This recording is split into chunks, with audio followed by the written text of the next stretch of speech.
So for the ones that don't know me, my name is Adriana Wroth. I'm the founder of AW Advanced Aesthetic Training. I'm an expert in medical aesthetics. I've been in the industry for a decade now. Former NCA educator, clinical oncology aesthetic certified. I also been traveling to Spain and studying different things in mesotherapy to bring to you guys. I coach it lots of business in the aesthetic industry, and I also written a lot of courses, everything from dermaplaning, microneedling, all the classes that we teach and that you see on my website, to medical aesthetics also. So we have a lot of classes that we present to you guys. We're going to talk today about melasma versus hyperpigmentation, and this is a very interesting topic. I have a lot of estheticians that come to me because they are confused and they don't understand the difference or the appropriate diagnosis when it comes to these issues. So let's talk about what hyperpigmentation is. It's really the word. It's divided into the root hyper, which means a lot or more, and then pigmentation, which is the color, the pigment on the skin. Is basically an overproduction of pigment into the skin, and is usually triggered by different factors, but one of them is sun exposure. It can be not just in the face, but in all over areas of the body.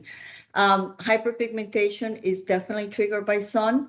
Basically, what happens is our body, when we're exposed to sun, starts producing an excessive amount of melanin. What happens, I call these the natural SPF of the body. So our body is really defending from the UV and UVB rays, and is trying to protect itself. So the way to do it is by producing melanin, and this is why sometimes some of the cells get altered and start producing excessive amounts. And the more that we go to the sun, the more that they're going to continue to produce. Therefore, you're going to see in the superficial dermis, epidermis, you're going to start seeing the pigment and the color. And you may see that it starts growing, but it's because it continues to produce constantly pigmentation, so it's hyperpigmentation.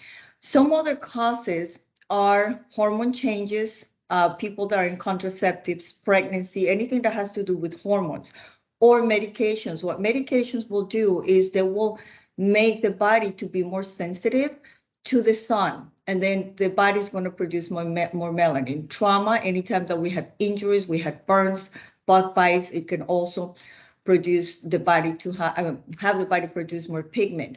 We have also adrenal disorders. It's called Addison disease, and this is when the body doesn't make enough hormone. It's called cortisol. So when it's not making that hormone, it will produce a disorder in the melanocytes, and it will create more melanin. There are some of the types of hyperpigmentation. So we're going to talk about each individual one so we can understand. One that we have is what we call H spots, which are called liver spots. And we see it right here on the first slide. And we see spotted. It's all over the face usually. We have melasma on the second. It's a little more concentrated. We have freckles. They're just all over distributed. And we also have here, we can be produced by acne, trauma. What happens when we have acne also, and we start messing with the skin and squeezing, the blood will come to the surface and it would create a stain. I'm sorry, my screen just... Okay, let me see. You guys can see my screen. Let me just go back because it's not, it just kicked me out. All right, here we are. And acne marks. So that's basically what would happen. We bring blood to the surface, and this blood is going to produce hyperpigmentation into the skin. Post-laser hyperpigmentation. This one is very, very important. I see it all the time, not just laser, but also post-peeling. And we can see the difference here. This one looks a little more crusty. So what happened is with the laser, the skin was burned, the skin was damaged, and it creates the pigmentation. In addition to that, there is a burn. So this is treated completely different, and we're going to talk about how to treat each individual one. And this happens usually when there was a laser done or a very aggressive chemical peel. If you want to take a picture of this slide, and you can keep on your phone just for your guide when you are working with clients, and you can also refer and learn. So we have the H spots, the type, the symptom, where in the body it can be found and who it can affect. So the H spots on the left are brown tan, and it appears for sun exposure or when we are exposed to the sun. It's commonly on the face and the exposed areas of the body, anywhere in the body that you're being getting sun, especially the hands. We see a lot in the hands as well. Anybody can be affected with this that's been in the sun. Melasma, we call it also the mask of pregnancy. That is the more concentrated patch on the skin, often in the forehead, the face, or in the stomach as well. And the people affected, obviously people that have any problems with hormones. Post-inflammatory, these are darker patch. And again, this is something that was created by trauma, any type of trauma that was done to the body. So those would be the people that are more affected. Pigmentations are not treated the same. They are all completely different. And this is something that I see and I want to share with you guys because it happens all the time. Somebody that comes to you that has hyperpigmentation, we can see her picture, due to a laser or a severe burn with acid, with peels, we should not do any type of peels. Why? Because the skin was already damaged. We are showing that it was burned, it was damaged, and it's not going to repair by putting more acids and burning, or by doing microdermabrasion. It may help a little bit, but it's not going to take care of the problem because the skin, again, is damaged, it's not working properly, cell division, collagen production, keratocytes. This should be treated with PRP. And yeah, that's interesting. I have about 2 people that I have worked with that had this problem and had very, very good results, very successful, at least 60% improvement after the 3rd treatment. And what happens with PRP? PRP works in the skin by accelerating everything in the body. So what it does, it puts everything on steroids, right? It's called the growth factors are going to help the skin to regenerate better, the cells to do cell division and mitosis, the fibroblasts to produce collagen. So PRP is excellent to treat these conditions. You can do microneedling if you are able to injection. Injection is a little more targeted, but microneedling works great, and you can do both the injection and the microneedling into the skin, and it's going to really help the skin to regenerate. So we don't want to do anything that's going to burn or damage the skin. In this case, we want to repair, and you will see an enormous amount of improvement when you use PRP in this type of hyperpigmentation.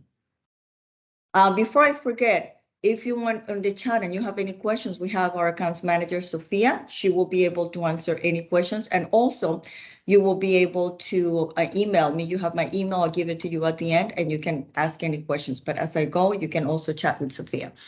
How is pigmentation formed? And thank you, Sophia, for being here. How is pigmentation formed? Okay, so it is the melanocytes that are stimulated by sun. We can see here the melanocytes that are located in the superficial dermis. And these are the cells that are in charge of producing melanin. We can see here a picture, melanocytes right here, where it starts, it triggers, the sun will go in the skin, it will trigger to make melanin, and it's going to go layer after layer after layer until it gets to the superficial here, where we start seeing the spot. If we go to the sun, it produces more. So what happens is the spot continue to get bigger and bigger. So the spots continue to grow and they continue to get darker. The melanin is produced by the melanocytes and is also controlled. We have a cell called tyrosinase, and this is an enzyme that will help to synthesize the melanocytes. So what happens is a lot of the products today in the industry are using ingredients that would help to work to inhibit these cells. Some of them like the kojic acid, azelaic acid, I'm gonna go into all of them, your L-ascorbic acids, I'm gonna go into all of them. And you guys can see how it's going to inhibit or is going to help also to remove pigmentation. And this is an interesting fact. If you guys knew that in the body, in a region of the body, we have about 1,000 to more than 2,000 of melanocytes per square millimeter. So we have lots of melanocytes, and this is what they look like. Just want to show you the anatomy of a melanocyte, and it's responsible for, again, making the melanin in the body.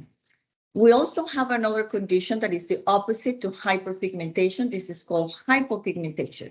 It's very different. So hypo, it's going to be under pigmentation color. So it's going to be less production of color, and we're going to see discoloration. And a lot of the hypopigmentation is triggered, believe it or not, by immune system. And like there's a disease of the skin that Michael Jackson had, and I can't remember the name right now because I blanked out, but it is really caused by the immune system and the stress levels, and the body can start producing that discoloration of the body. What is melasma? So this is now really, we're going to dive into the difference between one and the other. Melasma is a form of hyperpigmentation. It's commonly seen in women and is triggered by the sun. It is also triggered by hormonal influences and commonly the mask, right? It's called the mask of the pregnancy. Usually you're going to find this in people that have darker skin tones, and it's going to be very targeted. There is an interesting fact that 10% cases of melasma occur in males, mainly in women.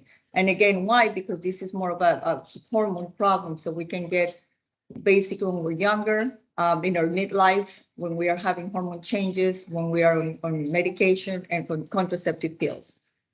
So the difference is really between one and the other one and how to treat it. The difference comes to be in the hormones. It is hyperpigmentation is triggered by the sun. They're very, very similar. And melasma is caused by the hormonal changes of the body. That is the main difference between one and the other. If we see here on the left, melasma patch is very, very concentrated in the area. It's very, very dark. And the patches are usually located in the nose, the forehead, the chin area. Here on the hyperpigmentation, it's a little more spotted. And this is more because of the sun. And we're going to talk about diagnosis as well. So that is the difference. And treating it can be very hard because it usually comes from the hormones. And if we can treat as an esthetician and we're treating only the skin, it can be very frustrating because we are not going to see much result unless they're working with a medical practitioner and they get evaluated. I always say it's better to get a diagnosis from your doctor, and then I can, as an esthetician, I can know if I can help you subsidize some of the symptoms or, brighten the skin or help with products that can bleach the skin. But always we need to make sure that we have a good diagnosis, because a lot of these spots right now could be also negative.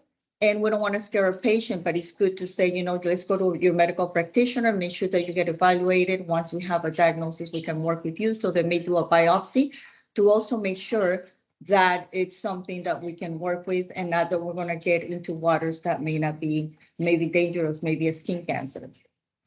Okay, so we're going to talk about the inhibitors. Inhibitors are very important. We can do peelings, we can do dermaplaning, we can do microneedling, but if we don't use inhibitors, products that will stop the melanin production, it's going to be very difficult. The inhibitors, we're going to go through some of the ingredients. We have, whoever has an account with us, we do have some products called the activators, the pH activators in our line.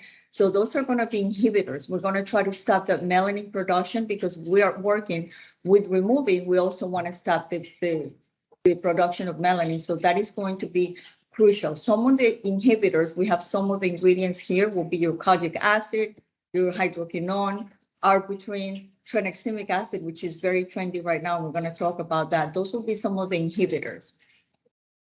How to treat hyperpigmentation? Well, prescriptions obviously work great. Doctors will be able to give prescriptions when it's very deep and very dark. And as estheticians, there are just a couple of things that we can do. We can do microneedling, we can do dermaplaning, we can do lasers, and we're going to talk about in detail of all of them.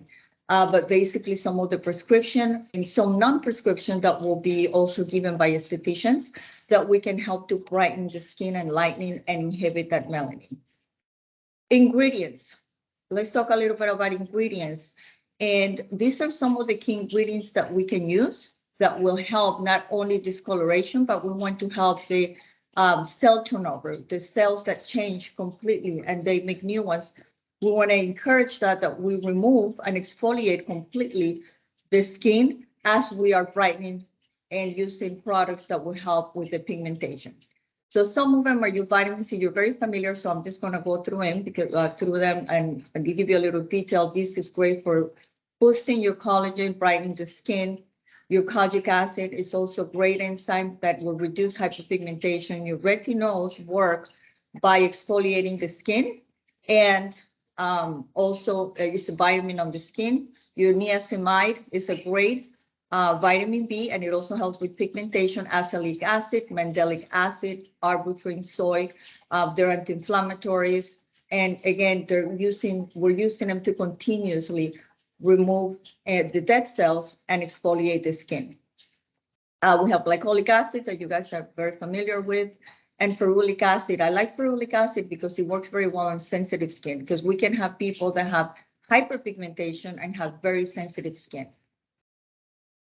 Sunscreen is always great, followed by anything that we do. This is going to be key, and not just to put in the morning. Sunscreens only work when you apply 20 minutes before you go in the sun, and it wears off. You got to reapply at least every hour or every 2 hours max, because it doesn't work. So it's very, very important that throughout treatment, the sunblock is used. That way, it is going to continue to protect the skin. If you are using our brand, we have the All Day Shield, which has ferulic acid, and it's also an inhibitor of melanin. So it's going to not only protect, but help the skin not to produce any more melanin. Now we're going to go a little bit deeper into the treatments that we can do. So one of them is the IPL. IPL works fantastic. I actually had it done 3 times for pigmentation, and that's really all I needed. You will see results immediately when you do the first one. Again, not being exposed to the sun is very important, and using SPF. Otherwise, this is not going to work. You will have people that come back and say, well, I don't see any results. And especially if you're here in Florida, it's really hot all the time. And I always ask, well, what are you doing? What is your lifestyle? What products are you using? Because I can do everything here in the cabin, but if you don't follow up with the things you need at home, it's just not going to work. Or if they have sun exposure, it's going to become worse. So it's not our fault. Make sure you document, you take pictures, and you make emphasis they cannot be in the sun in their procedures. So dermaplaning, that's good because it's going to remove a little bit of the pigment that we can see superficially, but we have to treat the problem, the root of the problem, which is the excess of melanin, but it's going to help with the appearance. I like to do dermaplaning before doing PRP. Why? Because it's going to remove all that crust that we saw for people that have hyperpigmentation for post-procedural laser, and it's going to remove the crust, and it's going to help with any other treatments that I do, whether it's a peel, the PRP, or if it's pigmentation appeal, then it can definitely be used. Just not with people that have very, very sensitive skin. You have to be very careful, have rosacea, because their skin is sensitive. So you want to do a very light exfoliation, especially if you're going to use a peel. If you're going to do only the PRP, you're going to be fine. You wouldn't want to put acids in sensitive skin. Chemical peels, we know about the chemical peels. Sometimes we need to use stronger concentrations. We have up to 60% on our line, whatever line you use it, 20, 30, 50, depending if you're a medical practitioner. And your pH is very important. pH is key because your pH has to be low. In order for the peel to penetrate, you want to have the pH to be lower. And for that, there are products that will help to lower pH, and those are pre-procedure products, and have the skin ready, because this way is going to penetrate much deeper. The new generation of peels don't peel. So we're using polyhydroxy acids, not to get into peels, but they're very protective of the skin, and now you can really target that pigmentation, go deep into the skin without burning and destroying the epidermis, because remember, your epidermis, it will protect the skin, is going to be protection. If we remove it completely, the dermis is exposed to environmental damage and sun damage. So we want to make sure with these chemical peels that we don't burn and remove the epidermis, that we try to keep it intact. Now, the microneedling is transdermal delivery. Microneedling works very well if you are using the right products. Microneedling does not work for hyperpigmentation on its own. You need to use products. And if you are using any of our line, if you're one of our accounts, we have Melaclaire and Radiance that we will talk about in a little bit. But those are products that can be used, because as you're microneedling and creating those channels, the product is going to penetrate and get to those areas where we have the higher concentration and brightening the skin. So all of this work, if they are done properly and following the protocol. The treatment and the success of the treatment is going to be diagnosis. And this is where a lot of estheticians are lacking, and it's because they can't identify one from the other. And I hope that with this small presentation, it's not a whole class, but I'm touching base in the most important things that you can understand the difference between one and the other one and how it's treated. The skin represents everything that's happening on the body. When you look at somebody's skin, you can tell immediately what is happening. If they're having, like I had a doctor, I was doing a treatment and I saw dilated blood vessels. I saw a lot of inflammation and I asked if she was having any problems with inflammation of the body. She said, yes. How do you know? She was having, I think it was RA. And it's because the skin was showing that. So everything that the skin shows is something that happened. When I see the skin that is uneven, you can see lasers because the skin looks very different. The texture and the integrity of the skin is different. And I can see when a laser was done. So I asked the patient, do you have any lasers done? How do I know? Well, the skin tells me, I can see it. If somebody had lots of sun damage, of course, we can see, have you been in the sun? So the idea is to understand where is this pigmentation coming from? Is it sun related? Is it hormone related? Because if it's sun related, okay, great. We can do that. We can help with that. If it's melasma and it's hormone related, we need to refer to a medical practitioner so they can work the hormones, or it's not going to be successful. Was it a post-traumatic response? Was it a peel, a laser? What happened? Then that is treated differently. Or was it acne? That also I can see, because when people have acne, you can literally see the acne, but now in a form of dark spots. It looks like, just picture acne, but in dark spots. That's how I know it was acne. So I ask, do you have acne when you're younger? Yes. So every time they're picking on their face, they're creating that hyperpigmentation spot on the face. So this is really important. If you know how to assess and you understand what kind of pigmentation you're working with, then you're going to be successful. Another interesting and important thing is to ask about medical history. This, I see people very lack on this, very important. What happened? Are you on medications? Yes, Google those medications and see, because the medication can be causing oversensitivity to the sun, and they're not supposed to be on the sun. So right there, you can already help them.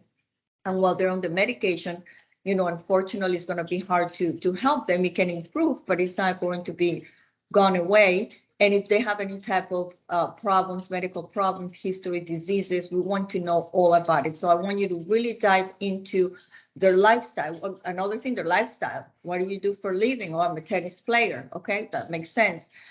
So lifestyle, medical history, medications, when did it start, what happened, what triggers it, how long you had it, and how have you treated? Because then they can tell you, I had lasers, they usually do 1 million treatments because they're desperate. What products are you using? Really important, because the products usually have a lot of acids and they're mixing. They go to the store and they buy products because they're desperate and they don't want to have their skin looking like that. So that's important too. It's a combination of everything. It's not just by looking, and by looking, you're going to know if it's just melasma. It's going to give you an idea, but really what's going to confirm is going to be all this clinical history and all their lifestyle when you have that interview with them. So please go deep into all of that, take notes, and then you'll be able to know. And again, also, if you see something that is not looking good, refer to a dermatologist, have a diagnosis, and they will tell you just to make sure. So assessment is key. How do you get properly diagnosed? I just said, a dermatologist and an esthetician also can help with different products and different procedures. And how is properly diagnosed? So there's many things that we can do. We have the wood lamp, you can see it. Blood tests also, send them to the doctor. They can do a blood test on the hormones and see if they're having an imbalance or the thyroid. Doctor will do a biopsy. These are just some of the ways that we can really analyze hyperpigmentation. How can you prevent melasma? Really, it's not about preventing, it's about using sunblock. It's going to absolutely help to prevent a little bit of all the damage of the skin, especially when there is sun exposure, because that's what's going to make it worse. So it's very important that they use their sunscreen when they have any pigmentation, but especially melasma, because melasma gets really dark really quick. So sun, it's the worst enemy of our skin. And also using some serums, glutathione is great, vitamin C, antioxidants, vitamin E, they're all great for the skin. If you do have an account with us, I'm just gonna go really quick because we get these questions. What product do you use to treat what? So I'm gonna go over some of the products really quick. So if you're doing microneedling, we have, this is transdermal delivery. We have Melaclear and Radiance. The difference is Melaclear is targeted for melasma. We have tranexamic acid, glutathione, resorcinol, arbutin, they're all great, especially tranexamic acid.